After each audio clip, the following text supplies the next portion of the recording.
Good morning, dear audience and our distinguished guests. Welcome to DEİK Turkey Denmark Business Council EU Talks, which the topic is food security and sustainability in post-corona era in Turkey and Denmark. Our audience and our distinguished guests, our plan is to start with my remarks and continuing with General Consul Anet's remarks and with the presentation of Ayşin Hanım, General Director and Chairperson of Director General of Agricultural Enterprises, continuing with Ayşe Akat, Turkey Country Director of CHR Hansen, and Dr. Umut Köroğlu, the Country Director of Turkey of Novozymes and Middle East and Africa Commercial Director. So today the topic is quite challenging. We have faced and we are now facing a COVID-19 pandemic, and the post-COVID era will be to a certain extent much more different than what we are facing up to now. So the food security and sustainability is the topic. We will be having our experiences and correspondences by mutual parts and having the experiences on after and projections in after COVID-19 era. So I would like to start with the presentation and a summary of our business council on Turkey and Denmark.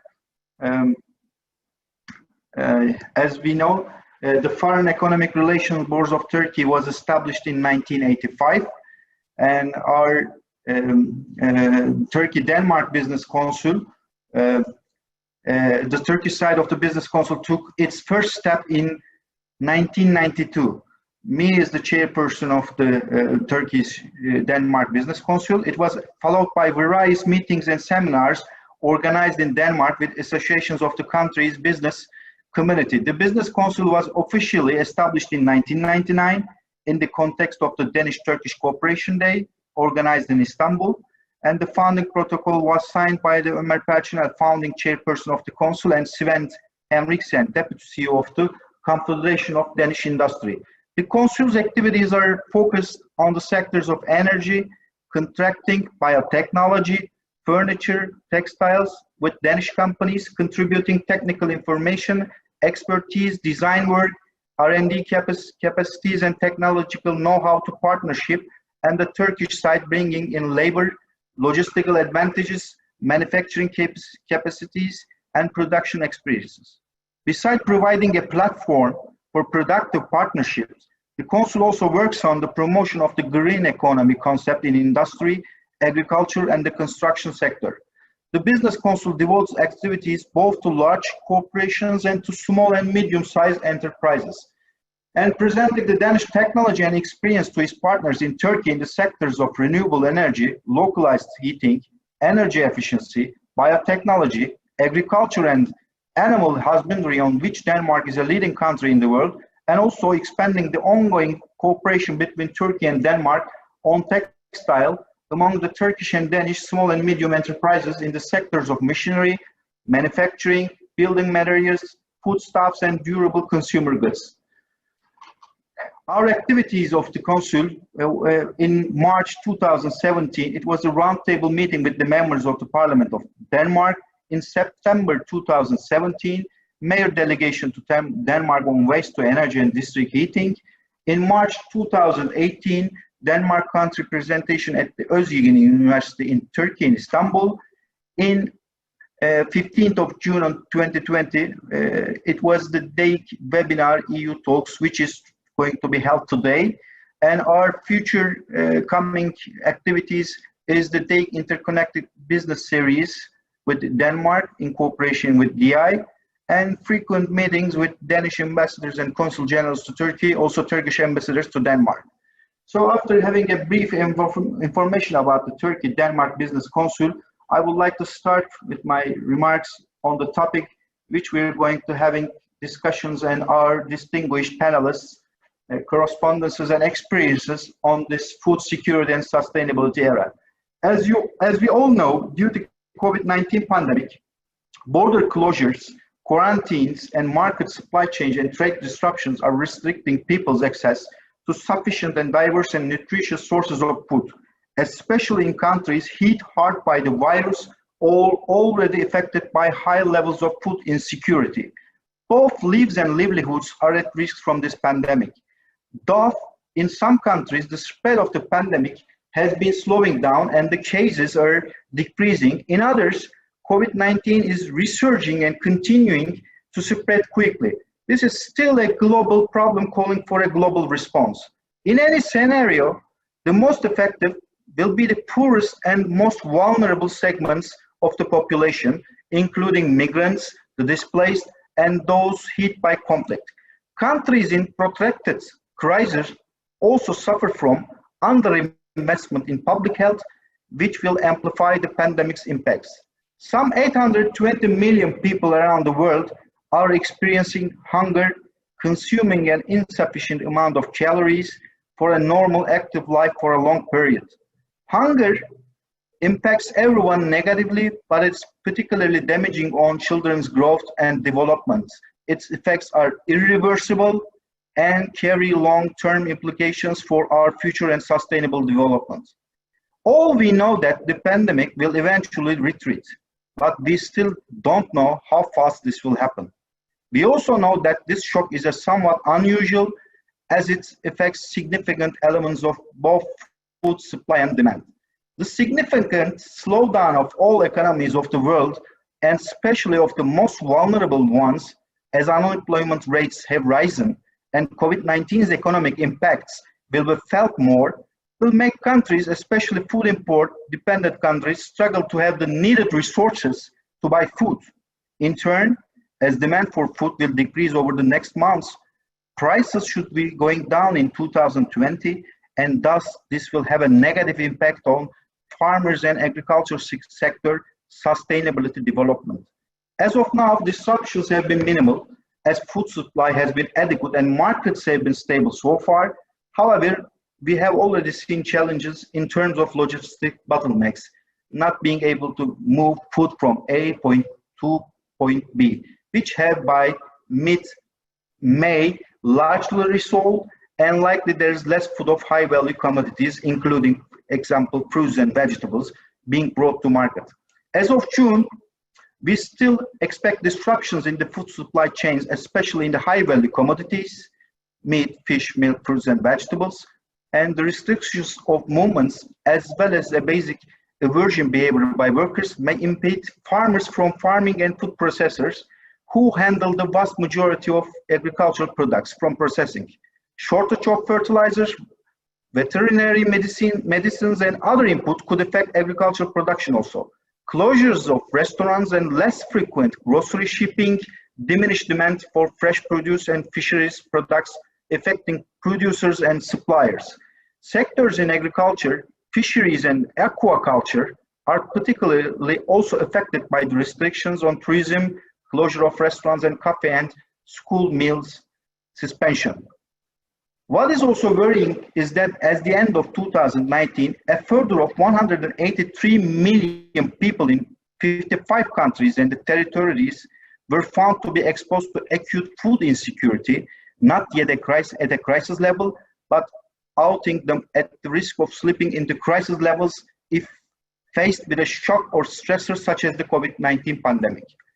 Indeed, if COVID-19 cases proliferate in countries home to millions of people experiencing acute food insecurity, many of those public health and social protection systems face capacity constraints and the consequences could be drastic. So, coming to the topic, we all know that the food security and sustainability issues are much more crucial than ever.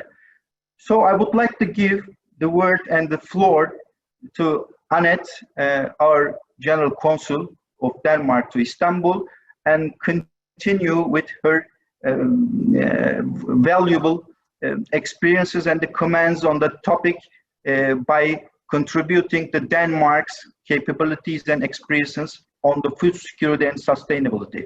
Thank you. Thank you very much, Emrah, and let me first take this opportunity to congratulate once again the new board of the Turkey-Denmark Business Council We are delighted to see all of you there, and we are looking very much forward to continuing our cooperation. Of course, it's been a little challenged in the first months due to this Corona crisis, but I'm sure that we will have ample opportunity exploring Danish-Turkish relations during the next coming years that you are in the chair. So on Denmark and the Corona crisis, we were hit pretty hard in the beginning, but as Turkey, Denmark closed down very effectively and was closed down for a couple of months very effectively, which means that now actually it's very parallel to the way it's developed in Turkey, because now Denmark is also opening. All shops and cafes and restaurants and companies are opened, and this today actually the civil servants from the east part of Denmark are also allowed back in the office, which means my colleagues back in the foreign ministry in Copenhagen are now also allowed to go to work in the office in a controlled manner, where not everybody will be working at the same time, but recognizing that things are moving in the right direction. In Denmark, we are seeing less and less infected, and we have a very effective test strategy where you, with your Danish ID card, can go and book an online time. I did that myself when I landed in Denmark last week, and within 2 days you have the result. So a lot of more people are being tested, and the borders open today between Denmark, Germany, Norway and Iceland. Denmark is still a little bit reluctant to open internally in the EU, not to speak of any third countries outside the EU. So we're following this very closely, because of course it's interesting also in respect of Turkey and our Turkish-Danish relationship. But so far I think we need to probably wait until the end of August until we see a full opening of the Danish borders. There are a lot of exemptions to being able to enter Denmark, and business purpose is one of them. So if you can document you have a meeting in Denmark, you can enter Denmark, of course, with the kind of visa that you like. So the government has been very good at introducing a lot of serious measures in the beginning, and now they're being criticized largely for being too slow at opening again. And I think this is one of the situations where it's so difficult to have an opinion, because it is very difficult to know whether who to trust, and you know what not even the experts themselves know exactly what is going on. They have been the medical experts in Denmark have been wrong so many times during this corona, where they predicted that it would be mass immunity, then there wasn't. They predicted that we would have much more infected, so it would be there would be pressure on the hospitals. That didn't happen either.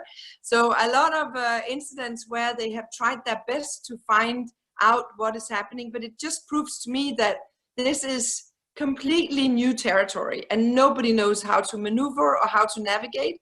And I think we just have to compliment both the Danish and the Turkish government for being just in time and actually taking all the relevant measures that should be taken to combat this epidemic. So we have a good chance of getting back on track and continuing with business in both of our countries.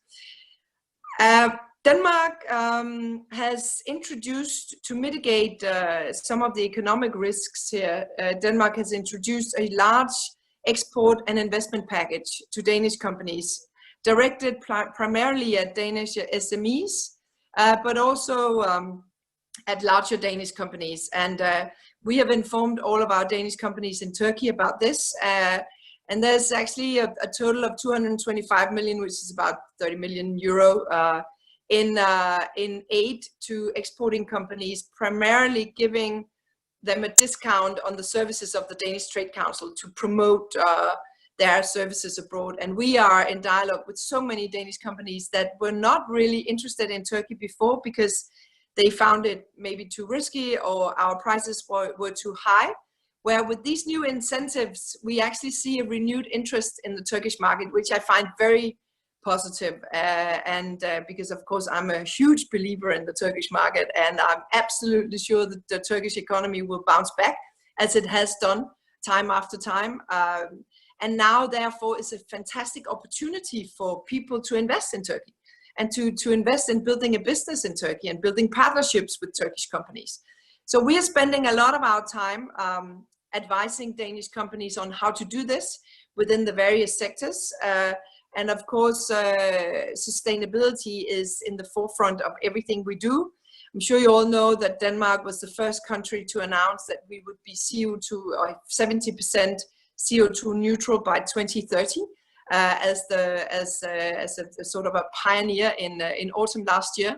And the Corona crisis, to some extent, has made it easier because we haven't consumed so much. So for a while, it went really well with the emissions. But now, of course, when everything comes back on track, the dialogue becomes even more important on how do we together ensure that we continue the good signs from these 2 months where we haven't consumed so much, and how can we introduce much more sustainable technologies. How can we, within food security, of course, but also within energy consumption, water consumption, which is also part of the food production sector.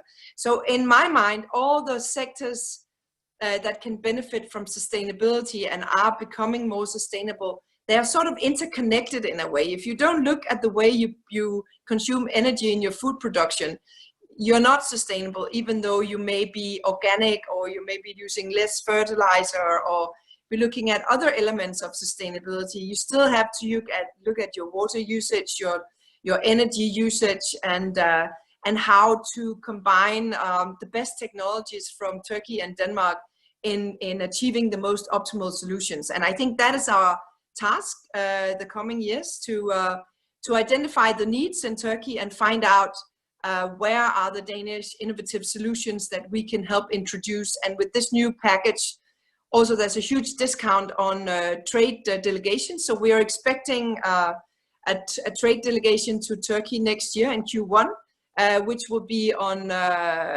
energy as and sustainability. And I'm looking very much forward to that, because this is the first real delegation to Turkey for a while, due to the political turbulence in Turkey.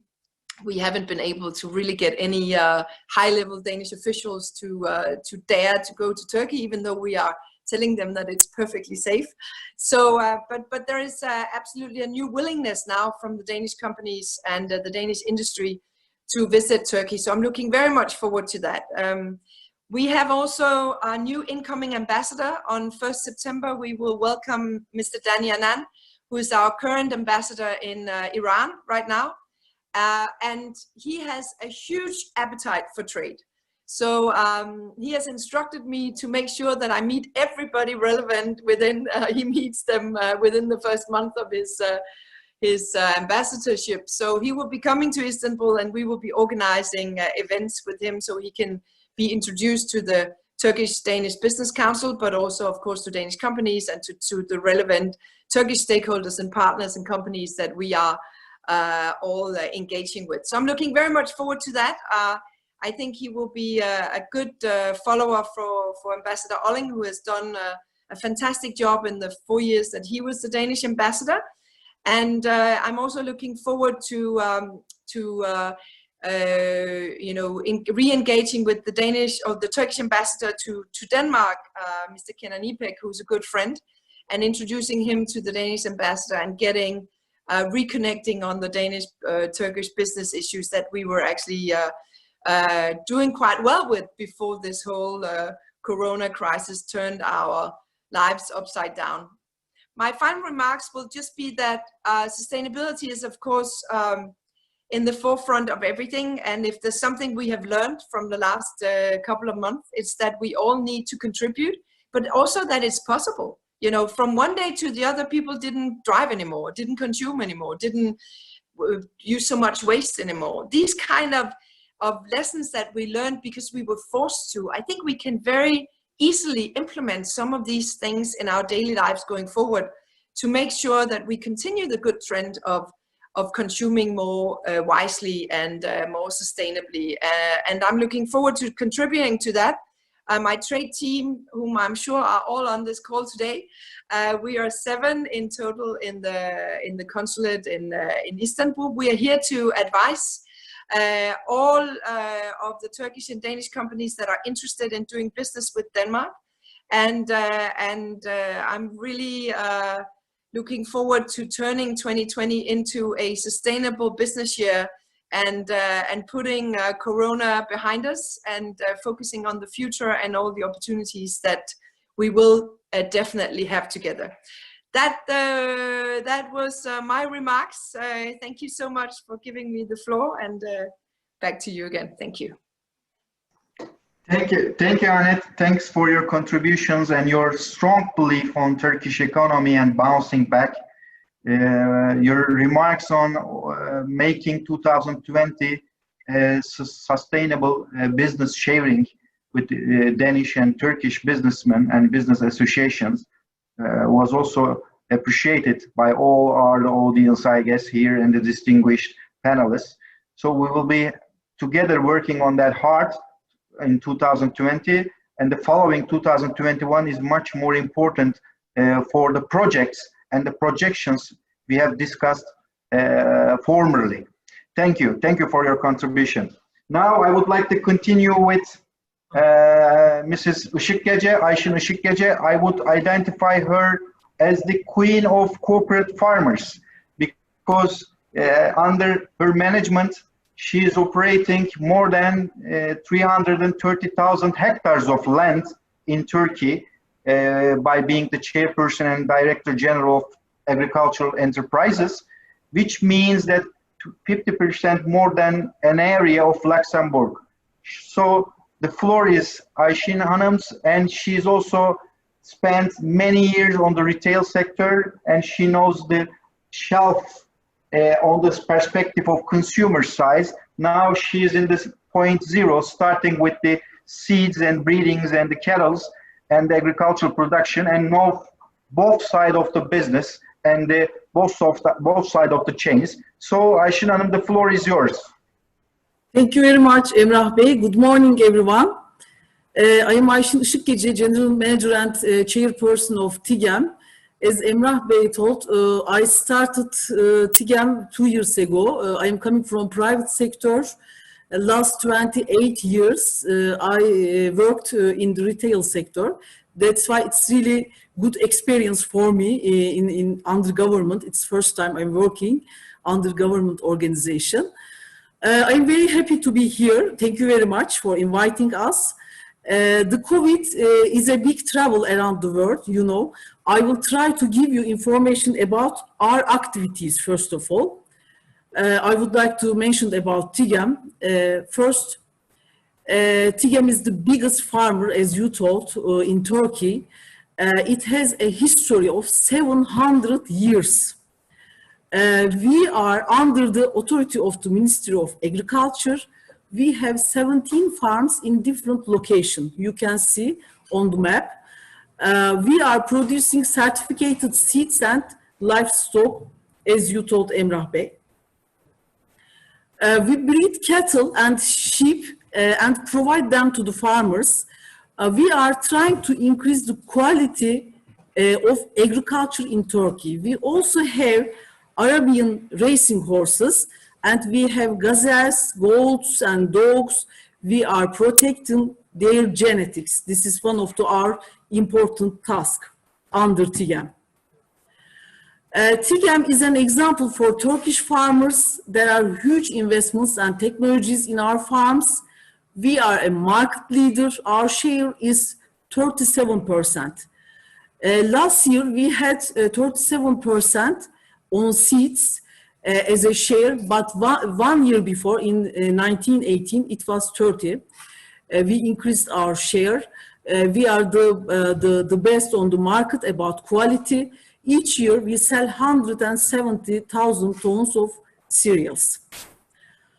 This year, we started new project. The first one is the local vegetable project. We started planting 6 different national seeds in our farms. It can be good possibility together with Denmark.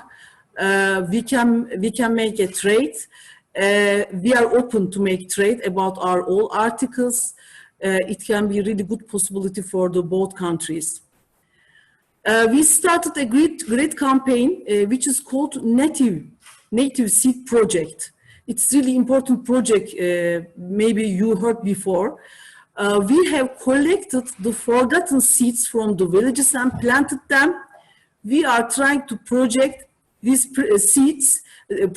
seeds, and lastly, we started producing cannabis. Cannabis is really important topic also nowadays, you know, on the world. This is the new trend, and because cannabis has a great industrial value, and we are working about this article to produce industrial cannabis seeds in our farms. And now we can talk about the pandemic. In the first weeks, there was a great chaos. The countries stopped exports, as you know. There was a panic buying in everywhere. It was something new for everyone. The three organizations, FAO, WHO, and WTO, made a joint call for supporting small farmers, expanding aid programs, focusing on bottlenecks, keeping on global trade, and now allowing food inflation, not allowing food inflation. So what we did in order to be ready for the pandemic, we made an action plan. Now I will give you information about this plan, which we did. We took every health measure in the farms. Our ministry started new policies. We held campaigns for the benefit of the people. We never lost contact with the farmers and the sector. It was really important for us. Maybe we spoke together with you, Emrah Bey, during the pandemic. Each and every day, we spent 7-8 hours in front of computer with the help of Zoom, together with all sector. We made meetings in order to understand what's happening on the market. It was really useful for us. I mean, suppliers were together with us, sector by sector. All retail groups were together with us. And we understood the stock of the articles, which type of difficulties we have in front of us. We were really checking the market. And after checking the market, of course, we made a meeting together with the other ministries in order to take some decisions, important decisions. And it was really fast decisions we did during the pandemic. We formed a science committee within our ministry. We established products desk and followed the harvest and yield figures. We took our actions according to these figures. For example, when we checked the figures of lemon, because of new harvest was in September, we noticed that the stock will not be enough. So we limited the export. It was a really important topic during the pandemic. Maybe we checked from the newspapers and the other things. The lemon prices were 20 Turkish lira beginning of the pandemic. And we understood that our stock is not enough. And we were sending these articles to Russia and the other countries. And together with Trade Ministry, we had a decision to stop send articles to the other countries, and the price decreased from 20 to 5 Turkish liras. It was really important topic and also important decision which we had. It was only one example. It means that for each important articles, we checked always market, what's happening on the market, because you know, from the other countries, retails were really crowded. Everybody rushed to the retail groups and they bought something, and it was really important to have article. Stock was really important topic. We applied all possible measures for preventing the spread of virus, and also we published the booklets and distributed to all producers. I mean, in order to give them the conscience and also informations, what's happening on the market. We had a lot of leaflet, booklets, brochures. We gave them information. We started joint efforts with TÜBİTAK for developing a vaccine.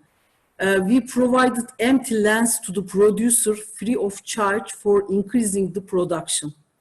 We were not late still, beginning of the corona, and we made a production there. Normally, these lands were idle, and now they become an additive source of production. This is very valuable because the quantity of the article is really important, because we don't know what's happening for the next days. I mean, maybe all gates, borders will close, or it will be open. We don't know. I mean, it's flu in front of us, you know. Our ministry donated 75% of the seed price in 21 cities. TİGEM also sent 4,000 tons of seeds to 5 cities. We came together with the sector with video conference meetings, as I told. We listened to the problems of the market. It was really crucial for the market. And also, when we discussed together with the suppliers, retail groups, private sector, they were really happy to have close contact together with us. Travel permits were given for seasonal workers. The government supported the farmers with subventions. Loans were made easier for the farmers and producers. We made a 20% increase in our purchase price of wheat and barley. There was a surplus in Sivas and Sibrim due to stopping export. As you know, for Sivas and Sibrim, we are sending these articles to the European countries mainly. And beginning of the pandemic, the gates were closed, and we had a lot of stock in our hand. We put a fixed price for them in all markets. We work together with market in order to finish that stocks, because you know they are fresh. We should sell in the short term. Finally, we finished all the stocks. This was a good example for solidarity. We established a small facility and started producing masks in our farms for Tigem, especially. It was a good example. The wife of the workers, they started to produce masks because, you know, it was not easy to find masks. And for the other, my farms also, this example, we made a producing mask in our facilities, because also we are using, and it wasn't enough from the market. That's why we did by ourselves. We established a digital agricultural market called DİTAP. Maybe you heard, I mean, 29th of April, yes, we made a lancement about that topic. It's really important because face-to-face communication is not easy during the pandemic. That's why this is really important project, DİTAP. With this platform, our farmers find market of their products, and our consumer will have a good quality products. Small producers are not crushed. We have more than 10,000 members of DİTAP nowadays. Every day it is increasing. It is really good platform to become together about supply and demand, to find market for the food article, especially. Now we made lancement for the phase 1. Now we are working for phase 2. All animal products will come in, and the articles will enlarge. Unfortunately, we have seen long supermarket lines and empty shelves during this pandemic. We did not experience such things in Turkey, but we understood again that food is really important. So we started another campaign in coordination with FAO. The name of the campaign is Save Your Food. We want to be confident for the future. Food is important, we know this. So we need to decrease the waste as much as possible for everyone. It is really important topic, you know. We will continue about our project, and also we are open to make trade with Denmark. We can make a common meetings in order to find way about some articles in order to create good trade in between two countries. Thank you very much for listening me. Thank you very much for your attention. Thanks, Ayşin Hanım, for this valuable presentation. TİGEM is, of course, the biggest player in agricultural production and having the responsibility to be a model in Turkey for the farmers. Being the corporate farmers, TİGEM has inaugurated the DTAP, Digital Agricultural Market platform, which also enables us for the post-COVID era, which makes our farmers and stakeholders in agricultural sector to meet in the same platform, which also the digitalization of agriculture is also a point and a very crucial point and a very crucial target for TİGEM. Thanks, Ayşin Hanım, for your contribution. And the waste from your presentation is one of the most crucial points. You know, the cliche statement that we have to grow more than 50% for coming 2050. But looking at the fact that coming from the farm to fork, we have approximately 45% of loss and waste in the whole chain. If we can reduce this loss and waste chain up to 5%, this means that we don't necessarily have to grow more than 50% than ever to feed this coming population. So waste and loss is a great issue. All the campaigns, all the things that will attract consumers' awareness on that point is crucial and much more appreciated and being supported by all stakeholders and by us and all the farmers. Thank you, Ayşin Hanım. Our next distinguished panelist is Ayça Hanım, Mrs. Öz Yıldırım from CHR Hansen. CHR Hansen, as all you know, is a reputable company for more than 145 years of history back and is the most sustainable company on its expertise. So the floor is yours, Ayça Hanım. Thank you very much, Emrah. I hope you have a full screen. Yeah.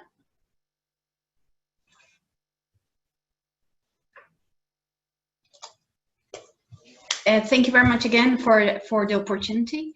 As Emrah stated, Christian Hansen has been selected the most sustainable company in the world. And I will come to that.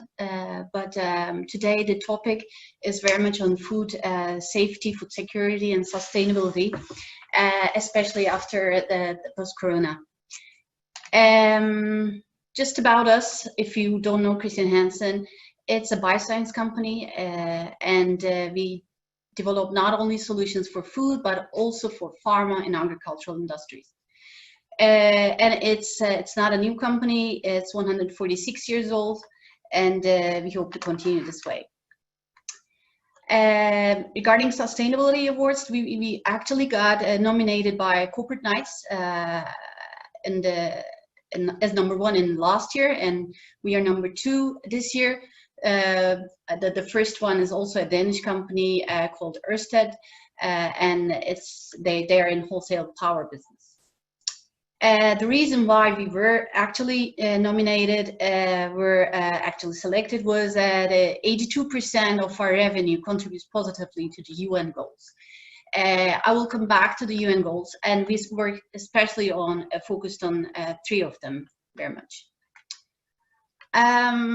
When you look about the world problems, we need to think how to feed 10 billion people by 2050, as it was just mentioned, and to do this in a sustainable way. Actually, the 60% of the global consumers are worried about climate change, and they're right to do so, because we waste so much food, and actually there's also losses in supply chain and otherwise. And if that would be a country, it would be a country, the 3rd biggest contributor to the greenhouse gas emissions after US and China. So it's a big thing. And actually, if we reduce that, we would also feed more people naturally. So some of the global challenges are, firstly, there are a lot of people to feed. and this has to be done in a sustainable way. The food production should be also sustainable. Secondly, the 1/3 of all food is wasted, so it's a big thing. And you see a yogurt picture here. I'll come back to that because almost 20% is wasted when it comes to dairy. So as we increase, as we also see in this current Corona crisis, there are a lot of burden on healthcare.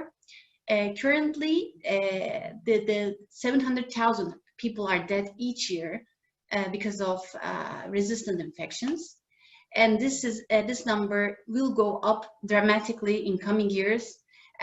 Approximately in 2050, the number will rise to 10 million deaths per year if no other precautions are taken. So Christian Hansen basically works in to find solutions to these three main problems, and as you can see on the slide, there are 3 UN SDGs are listed here that we work on, that we specifically work on. So today the topic is food waste, and why should we reduce food waste? Because there are a lot of hungry people on Earth, and if we could just save the 25% of the waste, that would feed all the hungry people in the world. So it also contributes to the Zero Hunger initiative of the UN. And also the number 12 is responsible production. So we should also take care about that. When you look at the 3 United Nations Sustainable Development Goals, which I think also Umut Bey will touch base on, these 3 are very much in line with the products of Christian Hansen. That's why we selected these 3. So to give an example, we have solutions for each of them, and I don't want to go into detail, but you can have more efficient production or increase crop yields, so you can get out of the land per square meter, you get more crop, or you get more out of milk. When you look to the health aspect, you have much more, you can increase your immune system and therefore get less affected by diseases. And the same is valid for animal health as well. But today the topic is food waste, and I will talk more about that. So you can protect your food without any chemicals by completely natural ways using some of our solutions. So what does food cultures do? Actually, food cultures can help your food fresh and safe. And it's not only applied in dairy, but also we see more and more ready-to-eat foods and salads.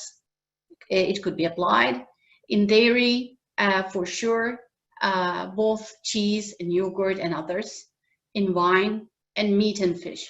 So our aim is not only extending shelf life by natural means, but also keeping your products fresher for longer. That means you can spoil the yogurt in the supply chain, but also in your fridge. So to eliminate these things, you put some good bacteria into the yogurt or into other products listed here to extend shelf life. It's a natural way, and it's completely validated by a lot of customers of ours as well. So the overall aim is increasing product quality and safety, therefore decreasing food waste, both at home or in supply chain, and creating more sustainable production methods for our customers. So how does the bacteria do that? The food cultures help extending shelf life. The first graph on the left is without any bioprotection. You see, for example, in the day 15 or 20, some kind of mold in your yogurt. And if you add the good bacteria that help protecting the yogurt, you can see it maybe on the day 30 or 25. So it just shifts, it adds another hurdle to protect what you have produced nicely. So coming to waste, actually 30% of the yogurt waste could be reduced with that. And you can see this is actually yogurt produced on the same date. It's unbelievable, but this one has this good bacteria in it. This one hasn't that, and this one is completely nothing is added. So we all might come across to this in our fridge if things go wrong. So dairy, why dairy? Because dairy is both consumed widely and also is very fragile in supply chain and has relatively short shelf life. Actually, after Corona, what happened? This report I got from Euromonitor lately, and when you look, packaged good is more or less the only item that has increased in sales, and although it was expected to decrease if there would be no Corona. So after Corona, we can see the 6% increase in packaged goods. So people tend to buy more packaged goods because they're afraid of the artisanal or other production methods. If that you can see it's increased. So and these sentences I copied from the report as well. Actually, it's very much in line what I was just telling you since some minutes. So in the short to mid-term, after COVID, is expected to change consumer priorities. Food waste, animal welfare, food security will be frontlined much more than ever. The healthy eating will become more important. So actually, what we think of natural, healthy, reducing food waste is very relevant to discuss right now. So I will just show a movie. I hope I can do it technically, but we will. I will just stop sharing and share again, and I will come back.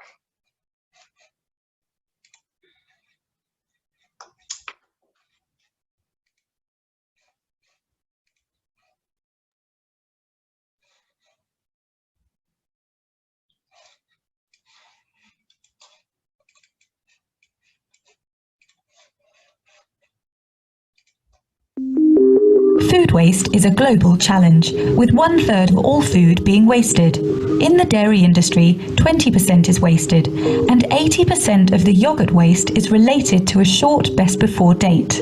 Christian Hansen has identified a set of good bacteria and combined them into bioprotective cultures that help dairy products stay fresh for longer and reduce food waste in an all-natural way.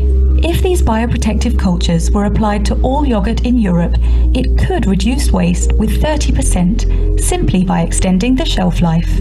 A study commissioned by Christian Hansen and reviewed by leading European researchers looked at the socio-economic impact of extending the shelf life of yogurt using natural means.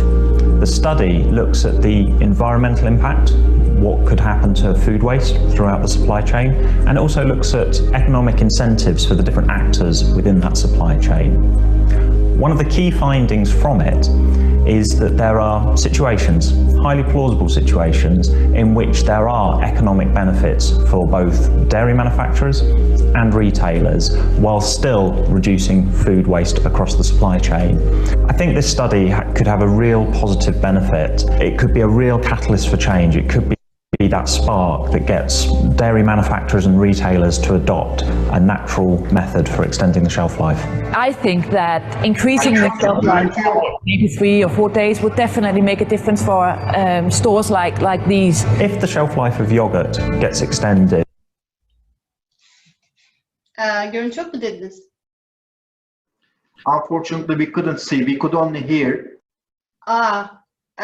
Baştan başlatayım çünkü güzel bir şey. Tekrar deniyorum.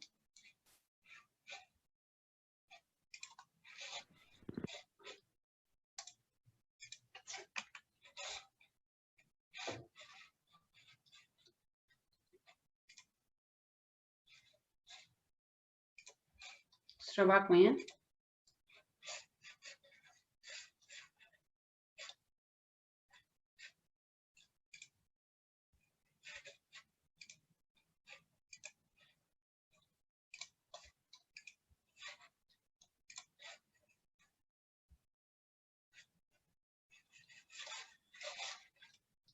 Evet, bugün şansımız yaver gitmedi herhalde olmayacak. Sorry about it. But I think it's quite clear that reducing food waste has an impact. We can do it naturally, and that savings of food waste would benefit us both economically, but also just feeding more people on Earth. So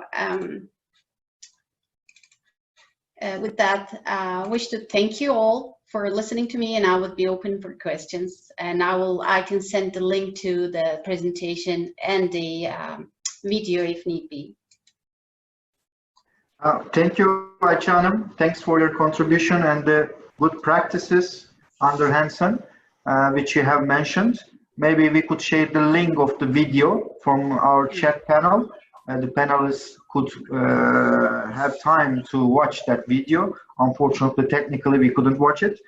And your remarks in healthy eating, yes, healthy eating will become even much more important than ever. This is important.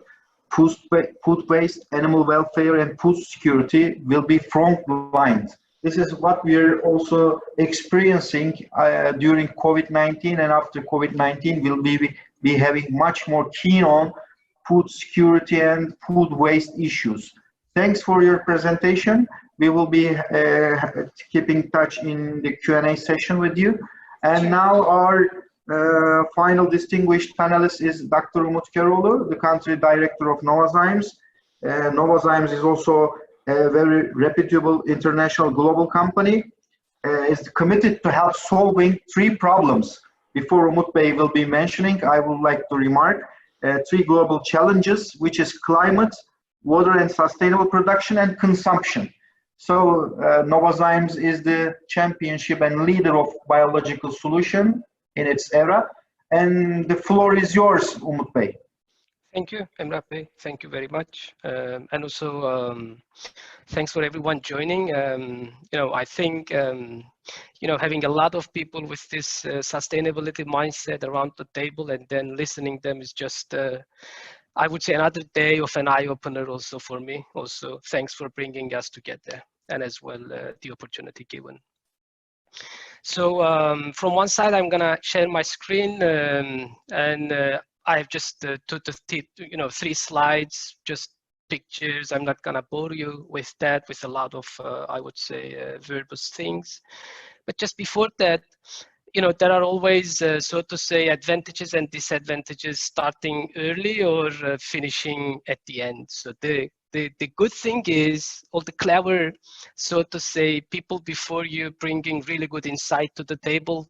The challenge is what else you can bring to the table. So, and if you don't mind, I guess I just want to refer a couple of things that the distinguished panelists brought to the table, just a kind of refresher, and as well making sure that I just don't want to overlap with the other things. So I think you started with especially the insecurity of the food, and as well, the limitations that we have, Emrah Bey, that I believe, COVID-19, prior to COVID-19, no one would have expected that that's the reason why it just generated this disruption. Annette underlined the importance of why we should all contribute. I think it was a great statement also she did. Like, we have seen that change is one, in majority cases, change is extremely difficult, but COVID-19 made us change very fast in an agile way. So it's just, I would say, another thing that probably no one would predict. And Ayşin Hanım was also mentioning agility from one side. From the other side, the importance of togetherness, why we should do this all together, because you know, when I'm gonna speak about Novozymes, I'm gonna also bring it to the table. You know, we are just you know, strong as we are together. You know, we are just as much as impactful as long as we are together. And then Ayşe Hanım brought the importance of food waste, that if I also combine it with what you have said, by from one side, we keep hearing this, it's becoming a cliche, but it is also, you know, cold truth that there will be 3 billion more people in the earth by 2050, which means there are more mouths to feed, where I believe, you know, the activities or the actions that we are taking right now will be a kind of game changer by 2050. If we are gonna do the things in the way that it should be, we will see the positive outcome of it, and vice versa. But from one side, let me share my screen, and from the other side, maybe just add 3 things. I would say from a perspective of you know, what COVID-19 brought to the perspective. One is, by the way, you see me looking at my left and right, and I have multiple screens and notes here and there, so don't, sorry for that one. You know, one thing I believe COVID-19 proved is still we are so vulnerable. So, you know, the supply chains that we have, you know, is, you know, the healthcare systems, like that's also the reason of all these lockdowns, immediate lockdowns, we still are vulnerable. It just showed us how vulnerable we are. The other thing is, you know, we keep speaking about generating supply chains which is self-feeding itself, or which is self-sufficient. And another thing, you see, you know, when we look at, for example, grain markets, majority of the grain products are being produced in one part of the globe and then being delivered into another. And when your supply chain is disrupted, the borders are closed, there is no way that you can bring it and feed your people. So that's why in sustainable ways, we just need to make our countries self-sufficient. So I think this is an eye-opener to, I don't know, every part of every stakeholder, or all the stakeholders in a country, be it governmental, non-governmental, you know, the corporations, whoever they are, you know, this is a true eye-opener and another reason why we should work together. And the other thing is, you know, the probably like, you know, prior to COVID-19, we were so much on digitization and, you know, how we can use the digital on, you know, mining the data, working on the data, generating outcomes with it.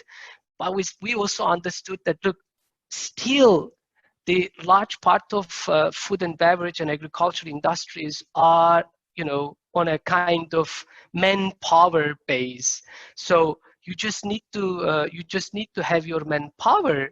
You just need to have your manpower also in perspective, and you just make sure that you just produce from one side, and from the other side, you just got back to the production and then bring it to the people. That said, I hope now you see my screen you know, the beginning of my presentation. If you know, with that opportunity and maybe a kind of you know, so to say, long introduction, I'm not gonna spend too much time on Novozymes. It's not because that we really don't do great things, but we just definitely do. And I just want to spend some time on the reason why we do that.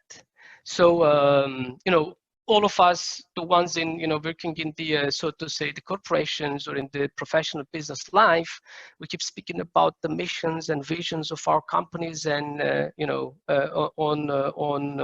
what we are delivering from products and services point of view. When it comes to Novozymes, we call it as purpose, or so to say, the reason why we do this. And we are also a Danish company, like all the other Danish companies. We are also extremely purpose-driven, sustainability-driven. And, the basic reason why we do this is mainly, we just aim for better lives. So this is why we do that. And the world is growing. It's becoming more and more difficult to be able to secure these better lives. And we just, with our all biological solutions, all of our products are either enzymes or microbes that we find it from Mama Nature, we call it. And all this, so to say, natural part of Mama helps us, producing these enzymes, these microbes, and then bring it to the people together. And that's the reason why when Ayşin was mentioning togetherness as well, Emrah, I was just, well, yes, it is impossible if we are not in this together. So as said, we from one side have our purpose doing things, and from the other side we are also from the United Nations Sustainable Development Goals. We also have some focus areas among these, so to say, 17 elements in here. Ayşe has mentioned, a couple of those, especially the 3 of them, and how Christian Hansen, focuses on those. I'm going to also speak a little onto this, but all in all, if we look at the 17 different development goals or SDGs, Novozymes is focusing mainly 6 of it, given the nature of it as business, given the nature of what we do. So they are, we are just having, so to say, initiatives around zero hunger, which is the second one here. And we also have, initiatives on climate action, on quality education, on clean water and sanitation. For example, clean water is a strategic opportunity area for Novozymes, it is also even not a business area for us. We just focus on it because by 2030 and 2050, we know that water will become clean water, and reaching to clean water will be a difficulty. We also focus on responsible consumption and production, and like many Danish companies, we proudly also focus on affordable and clean energy. That said, if we keep speaking that biological answers or biological solutions are our core, so to say, business, it is also worth to say that we have 3 divisions in our organization that each of them are focusing on certain, so to say, business areas. One of them is called agriculture and bioenergy, where we have our enzymes and microbes for improvement of agricultural and bioenergy products or industries. Then we have food and beverage, and we call it as household care and technical industries, which is the enzymes and the microbes mainly we use for, hand washers, dishwashers, textiles, water treatments and all that stuff. That said, and given the context, I'm gonna spend time on speaking the areas which is for today's perspective falling under food and beverage, bioagriculture, and animal health and nutrition. But when you look at these, and also maybe referring to so to say, the growing population by 2050, and the pressure it is putting into the supply chain, into the production, when we look at our solutions in food and beverage, the solutions that we have are mainly for, improving the, the efficiency of production, is, so to say, producing more with less, so to say, and also, enabling products to be, remaining longer in the shelf life. Good examples came from Ayşe for yogurt production on biopreservation. Another example could be bread, like, majority of the breads that we have purchased from the shelves of supermarkets, they have a certain shelf life, and just it stays fresh in the shelf. So the fact which now COVID-19 pressed us or pressurized us, buying more packed foods with this hygiene focus and all that stuff, having these longer shelf lives or remaining fresh in the shelf became an important thing in a vast majority of the, so to say, processed foods. So from one side, you are improving the processability, you are improving the efficiency, and from the other side, you just make it stay longer in the shelf. Then when you look at the bioagriculture, we have our solutions, mainly biostimulants or mainly products, which is helping the efficiency of a crop per acre of a land. So it was a total eye-opener to me when I was once speaking with a colleague when he said that, look, a per acre efficiency of a grain, sorghum, so to say, in Italy is six times higher than, say, that in Africa, in Kenya. Well, I just thought that, look, we have the land, but we don't have enough, so to say, efficiency to produce so to say, the right amount of the product, and probably not with the right, so to say, quality parameters. So now when you look at what we have products that we just coat the seed of any kind of grain, that this seed becomes more, so to say, tolerant to the adverse conditions, be it, I would say, overheat, be it over cold, like then, or, so to say, it makes the seed more tolerant to these adverse conditions, and with this way you just increase the efficiency or increase the total output from a per acre of a land.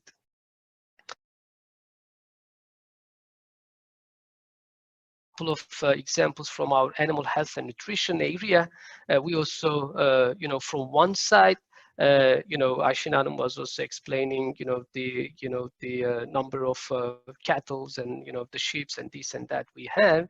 From one side, the number is important, but from the other side, again, the efficiency is also important, that when you feed these animals, the nutrition of it and the biodigestibility of it should be also on the right side to be able to get the right outcome or the efficient outcome from this, so to say, from these protein sources, because in the end they are the protein sources for us. So that said, here comes my my last slide, and maybe I just spent speaking half of my time, or maybe 1/3 of my time, also speaking also the examples like here. But as you can see, this so to say, this these 17 sustainability goals, one way or the other, just given these 3 examples, are connected to the Novozymes products one way or the other, from zero hunger point of view, from food waste point of view, and also as underlined, producing more with kind of less point of view.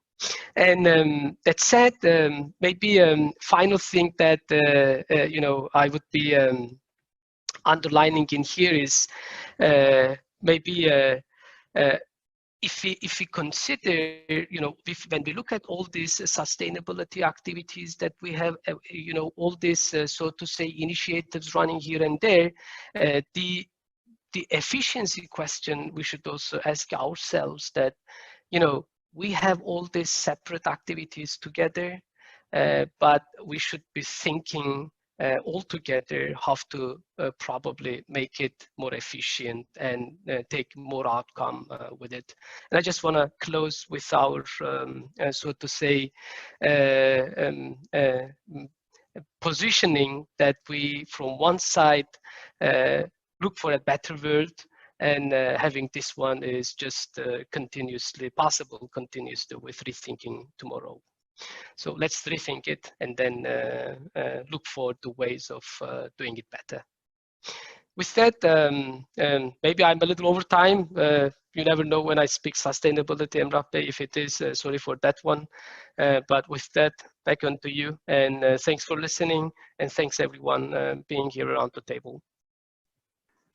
Thank you, Umut Bey. You're quite good at timing, this time at least. You were sustainable. Regarding the topic sustainability, your timing was sustainable enough. Your remarks, your highlight was bioegg solutions, refreshing the shelf, fresh for longer, biosolutions, bioagriculture, and seed tolerance. Seed tolerance is very crucial due to these climate changes, and climate changes will be affecting our own productions, the whole world's production. Approximately the food prices will go up 84% according to FAO's reports in 2019 in the following 20 years. So climate change, coming from the fact that COVID-19 made us much more aware about the risk and the uncertainty, the climate change also is a big issue, which is also having unfortunately a positive correlation, a strong correlation between risk and uncertainty, which means that seed tolerance is very, very crucial. And the bioegg solutions, which also European Union Green Deal is also keen on these bio solutions for the following years, which means that I know that Novozymes, coming from the years of 2014 with the BioEgg Alliance, with a company, global company, you're trying more than 100,000 trials, plots of trials in hectares, in huge quantities, the bio solutions for inputs for good and healthy agricultural production. So thanks for your presentation, and let me continue with Ayşe Hanım and try her yogurt applications for extending shelf life of yogurt. And let's try the video again, and then we have 3 questions to be answered. I will divert the questions to you to each our distinguished panelists. I will try again. Please tell me if you can't see it. We will.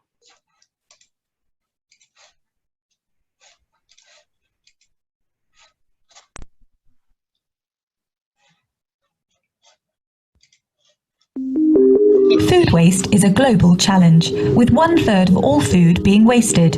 In the dairy industry, 20% is wasted, and 80% of the yogurt waste is related to a short best before date. Christian Hansen has identified a set of good bacteria and combined them into bioprotective cultures that help dairy products stay fresh for longer and reduce food waste in an all-natural way. If these bioprotective cultures were applied to all yogurt in Europe, it could reduce waste with 30% simply by extending the shelf life. A study commissioned by Christian Hansen and reviewed by leading European researchers looked at the socio-economic impact of extending the shelf life of yogurt using natural means. The study looks at the environmental impact, what could happen to food waste throughout the supply chain, and also looks at economic incentives for the different actors within that supply chain. One of the key findings from it is that there are situations, highly plausible situations, in which there are economic benefits for both dairy manufacturers and retailers, while still reducing food waste across the supply chain. I think this study could have a real positive benefit. It could be a real catalyst for change. It could be that spark that gets dairy manufacturers and retailers to adopt a natural method for extending the shelf life. I think that increasing the shelf life by maybe 3 or 4 days days would definitely make a difference for stores like these. If the shelf life of yogurt gets extended using something like FreshQ in a natural way, then we know from lots of studies that consumers often look for products on the shelf with the longest possible shelf life. So there's the opportunity for manufacturers that are producing yogurt with longer shelf life that they could gain market share as a result of this. Dairy manufacturers, retailers and regulators, they all want to find solutions to reduce food waste, but they're all asking the same question: what do consumers think? To answer the question, we had an independent agency set up a consumer panel where they tested products with a longer shelf life, all naturally. Sie haben heute einen Joghurt getestet, der eine längere Haltbarkeit von 7 Tagen hatte. Was war Ihr Eindruck über diesen Joghurt? Also ich habe da eigentlich keinen großen Unterschied geschmeckt. Würde es Ihr Einkaufsverhalten ändern, wenn Sie die Möglichkeit hätten, einen 100% natürlichen Joghurt zu kaufen, der auch eine längere Haltbarkeit hat? Wenn der Joghurt aus 100% Naturstoffen besteht und dadurch eine längere Haltbarkeit hat, würde ich auch mehr Joghurt kaufen. Ich würde mehr davon kaufen, ja. Wären Sie auch bereit, 5 Cent pro Kilo Joghurt mehr dafür auszugeben? Ja, auch 10 Cent. I think one of the really interesting conclusions from this consumer panel was that if you actually inform consumers about the benefit a product can have on food waste, well, that means they actually prefer that product. Christian Hansen has embarked on a journey to fight food waste using good, natural bacteria. We invite you to join us in this fight. Together, we can make a difference.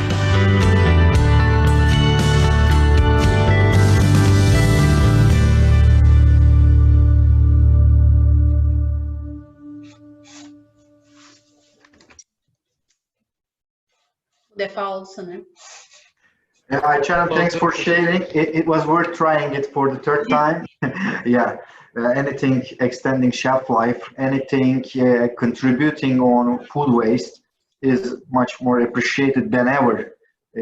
What we are aware after COVID-19 post-era, we have seen that fresh for longer, extending shelf life with bio-solutions, natural solutions will be much more discussed and will be much more on the table during coming years.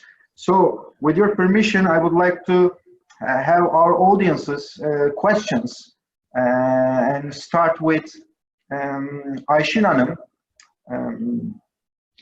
And the question to Ayşin Hanım, there are actually 2 questions. One of them was a recent question. The first one, how does Turkey secure and sustain national food security in terms of food variety and storage, optimum volumes and geographical storage locations? This is the first question. The second question, Ayşin Hanım, is from Niels Lurch Peterson. In your presentation, you spoke about vaccines and one of the slides, and which kind of vaccines and was conducted and what was the effect? The second question was that. The floor is yours. Okay. For the first question, we are promoting the licensed warehouse in our country, as you know. Our aim is to stop product waste, decrease shipment cost, and taking trade under registration is really important. Also, we are providing a price market stability. Our capacity is about 5 million tons. We have 91 companies in 130 points. The government is also giving subventions for the farmers choosing licensed warehouse. And also our quality assurance responsibility persons are working about the standards, because if we check Corona, it's something different than the other standards. I mean, who is selling food, who is transferring food, who is keeping food in the warehouse, has to have some different standards. That's why quality assurance responsibility guys, they are writing a guide, they are writing a new standards because it's something totally different than the other standards, you know. And it will help us about the keeping that food or selling these foods or transferring these foods, it will be really important for us, because there is no example for the other countries also. It's something new, and it's protecting us from the corona effect. About vaccine, to be honest, I am not too much deep, but we are working in some different departments. I mean, under agricultural organization, we are working, and also the other ministries, they are working about vaccine. And nowadays, they are discovering some new things. They are making some trials on horse, especially, in order to see the result. But what was the last situation on the vaccine, to be honest, I'm not clear now. They can follow the news, some magazines, and the others we can distribute if we have something new. Thank you, Ayşin Hanım, for your explanations and the recent updates on the two questions. Also, Turkey, with geographical opportunities, is having the opportunity to depot more than 2.5 million tons of potatoes in Nevşehir region, where there is under cave, digged under cave natural depots. We approximately keep our potatoes and potato tubers for up to 2.5 million tons in Nevşehir region, where we know as Ürgüp and Peribacaları for balloon sailing. The geographical location is also a touristic location, but the other side of the location is well known with naturally warehousing of potatoes.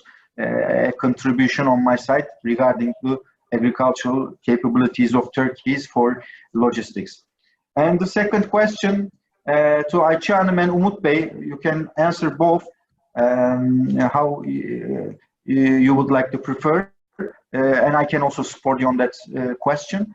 How soon digitalization and artificial intelligence and advanced technologies will be applied in agriculture, and what kind of educational requirements does such a widespread application entail? And what is Denmark's experience in this regards? Rather than Turkey, what is Denmark's experience in this regards? Thank you. You want to go first, like ladies first? Or do you want me to take it? Umut Bey, buyurun.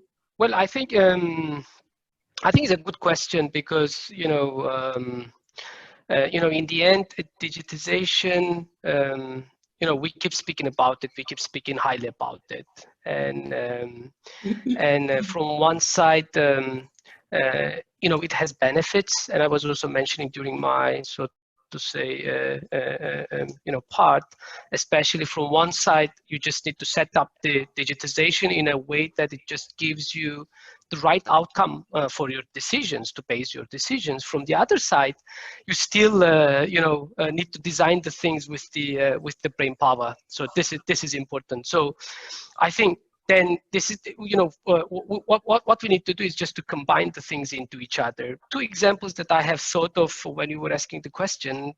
One was, given that we do the business in biotechnology area, and biotechnology, since everything is just natural, you just need to mimic the natural conditions when you are developing something. And all this mimicking what kind of natural differences might happen from a temperature point of view, from a pH point of view, from a, from a, I don't know what kind of, in the end, what we do is biology, all these DNAs, we just work on these things. So as much you are able to simulate the things, that much you are able to derive outcomes with that, Emrah Bey. So, you also referred to the seed coatings, for example. You just from one side, collect the data, then mine it, then so to say model it, and then once you model, you just need to get the so what is the right then the seed stimulant or the coating which will be the most adaptable to these conditions. So that's why what we do, we just collect the data, mine it, model it, and try to fit into this one. that's why seed coatings could be an area that I can refer. Another thing would be, we also know that the animal proteins are becoming extremely expensive, and also generating too much of carbon dioxide, that we are from the other side trying to get carbon neutral. And that's why the protein ingredients or the protein from vegetable sources is also becoming important. But the taste is different, the texture is different. That's why we also collect data, especially from the fact that, okay, so what kind of protein profile we have and what kind of, so to say, flavor and texture that it has, and then start generating our products to be able to generate a protein profile which is, so to say, digestible, palatable, and efficient from that perspective. So these two examples, I hope, can make the participants to do a kind of connection between how digitization can be used in so to say, in sustainability, so to say, efforts, if it covers. Thank you, Umut Bey. Maybe I will go on with another question with Ayşe Hanım. Before that, I also want to contribute on that topic. Industry 4.0, which is also well known and coming up with the mass production, maybe not with the agricultural production. On the food chain side, on the food production side, yes, but for the agricultural production, still it is a debate. I always emphasize on the more than numbers, the philosophy of digitalization in agriculture, which means that human resources, which I call human precious, human valuables, human values, are still placing a majority role of the agricultural production, which means that you cannot digitize the whole chain of agricultural production 100%, which means that 80% of the farming in the world globally is being implemented by family farmers, which also results with not only an agricultural production, is a way of life, which means that you cannot digitize people's way of living by making all the chains in agricultural production like you make in the automotive industry or the other industries. So digitalization to a certain extent should be used as a platform and leverage in agricultural production, but cannot and should not change the way of people's livelihoods, which people in rural areas is aiming to have their lives and the way of life and gainings from farming. This is one contribution also on my side. Thank you. Emphasizing on the social aspect of agricultural production and agricultural population globally. So, Ayşe Hanım, there's a much more specific question. If you don't mind, I would like to divert it to you. One of our audience. Yeah. Before coming to the next question, I could also say a couple of words regarding digitalization. Regarding agriculture, actually, it's been used to some extent with drone imaging, precision farming, landscaping. However, that impact to our current business today is minimal. It could be game-changing in the future, 10, 20 years. We know that the Danish universities are looking into this, but we don't know how advanced they are at the moment. Regarding other services we offer, we use a lot of more of digitalization, not only in agriculture, but also, for example, milk collection, in phage, and in many other aspects. We start to use heavily the digital services because it increases speed and visibility. So that's just to add to your comments. Yeah, thanks for your contribution. While keeping with you, from Borga Aruta, is emphasizing on the importance of extension of shelf life of yogurt, but maybe there could be a hesitation or a concern from our consumer side, emphasizing on if shelf life will cause a shift on consumer demand for the larger packages, and this can keep the waste problem ongoing. What is your opinion about this?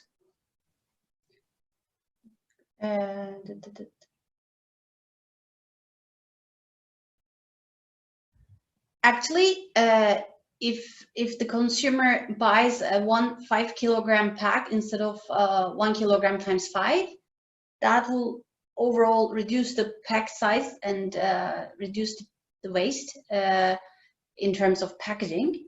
And if that 5 kilogram yogurt keeps fresh along his shelf life and could be consumed within that period, there would be basically less waste. Maybe I didn't understand the question. The question was that if the shelf life extends to a certain extent and we have much more shelf life than before, will the consumer demand towards on buying much more than they need? Which means that is this also could be possibly result with a food waste? I believe not, because now also it's some companies in Scandinavia started to put also not only best before dates but also good after dates. So people tend to smell the product or look visually and still consume it if the date is expired. So this is like emerging trend actually. So I don't expect that to happen. Thanks for your answer. Another question, maybe I could answer that.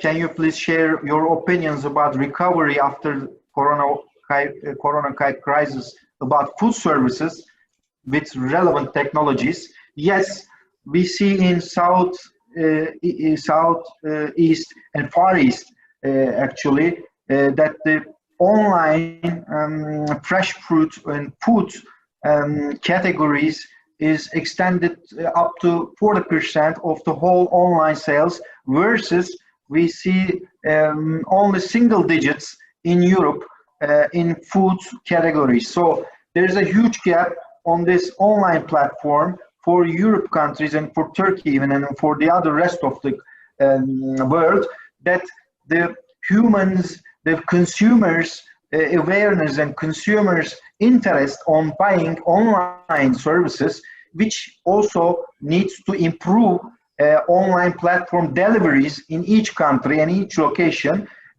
will be the new challenge and will be the new era of the trade and the big volumes and just-in-time deliveries for the shelf life regarding the improvements in shelf life extension is going to be a huge challenge. And the trade, I think 50% of the trade for food categories will be online in the upcoming years and will be available via applications, as you may also experience, as you're experiencing for the last 3 months extraordinarily. Maybe I could have the answer to that question. And I like to continue with Annette. The question, there were 2 questions actually. The first question is, what kind of opportunities are there in Denmark-Turkey collaboration for the circular economy transformation, which also Denmark is very keen on and have a vast expertise and experience on circular economy. The second question was from Figen Hanım. He was the chairperson of women cooperatives in Turkey and likes to collaborate with women cooperatives in Denmark and trying to have the engagements and the networking channels to contact with the Danish women cooperatives. 2 questions, Annette.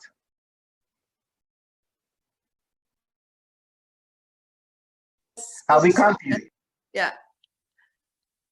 Thank you. Let me start with the first one. Of course, being the first female consul general from Denmark in Turkey, in Istanbul, and having a largely female-dominated trade team, I'm a huge advocate of cooperation and, of course, also women's women's partnerships and societies, because there is still a gap to be filled in respect of women in leadership, both in Turkey but also in Denmark. So I'll be more than happy to set up a meeting and continue this bilaterally, because I think, and just send me an email and we will react on that, and I will find out specifically what in Denmark could be of interest in this context. But we have a lot of different organizations in Denmark, a lot of women's societies, business clubs, all sorts of interesting activities for women in business that I can introduce to anybody who would like to be introduced to that. So that was that one. In respect of circular economy, I think first and foremost, it's really important to emphasize that this is just not a feel-good thing. This is actually really good for the economy. Circular economy is predicted, if implemented in Denmark fully, that transformation by 2035 would be able to increase our GDP with 6 billion euros. And net exports with 3 to 6%, CO2 emissions could be reduced with 3 to 7%. And most importantly, the use of raw material could be decreased with up to 50% in certain sectors, which of course is really interesting, also from a food waste perspective. And the food sector, I think food production is one of the most important sectors where we could cooperate much more between Denmark and Turkey, and I think we should explore that, but also within textiles and specifically within sustainable energy production like biogas, waste to energy.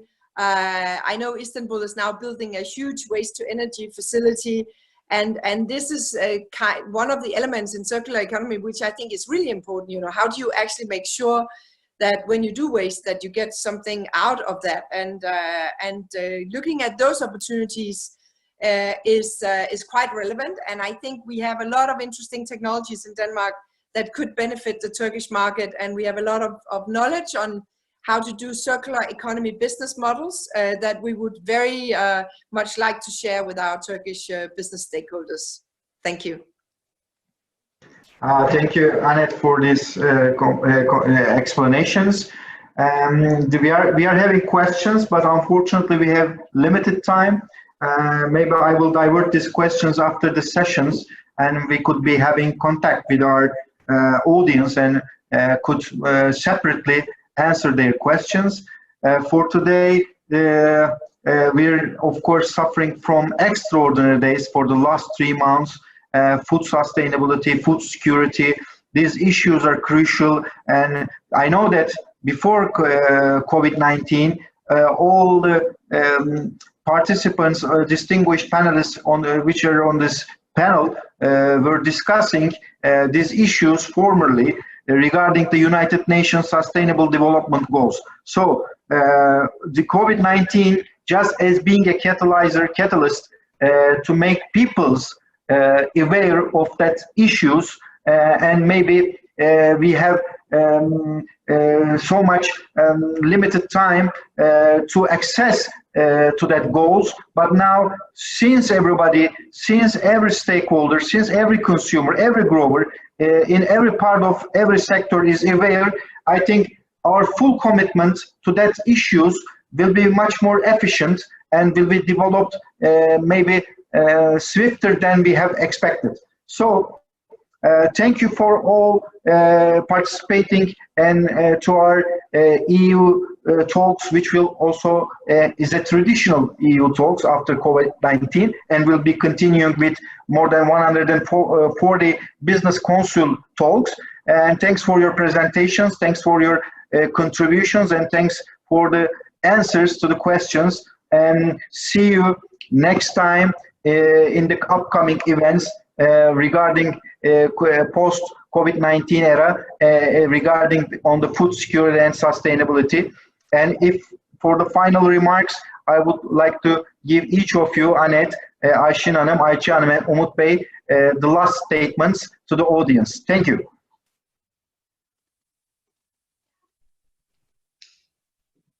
Thank you very much for the chance, and And I couldn't answer one question. I will write to the lady who asked the question separately. Thank you, Ayşe Hanım. Ayşin Hanım. Thank you very much for your organizations. Now we can understand that distance are not important, so we can come together. And as we mentioned during the presentation, and also Umut Bey mentioned many times, being together will be really important for the next days, next years, and we are ready for that. Thank you very much. Thank you, Ayşin Hanım. Annette, anything to contribute on that? Well, just want to thank you again for organizing this, and I look very much forward to exploring future business opportunities with the Business Council, but also with all the participants to this webinar. And I encourage everybody to send us questions or comments or propositions for business cooperation.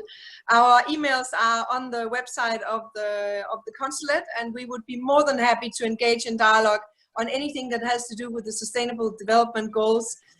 Food safety, anything sustainable is what Denmark stands for. So we look forward to continuing that cooperation. Thank you so much. Thank you, Annette. And finally, Umut Bey. Well, I think nothing but just thanks, and just I want to concur on all the messages that the other panelists given. So thanks everyone. Yeah, thank you, our distinguished panelists, and thanks for the audience participation and keeping their calm till the end of the session, which means it was 100 minutes, 1 hour and 40 minutes. Thank you for this efficient and valuable webinar. Thank you. Good.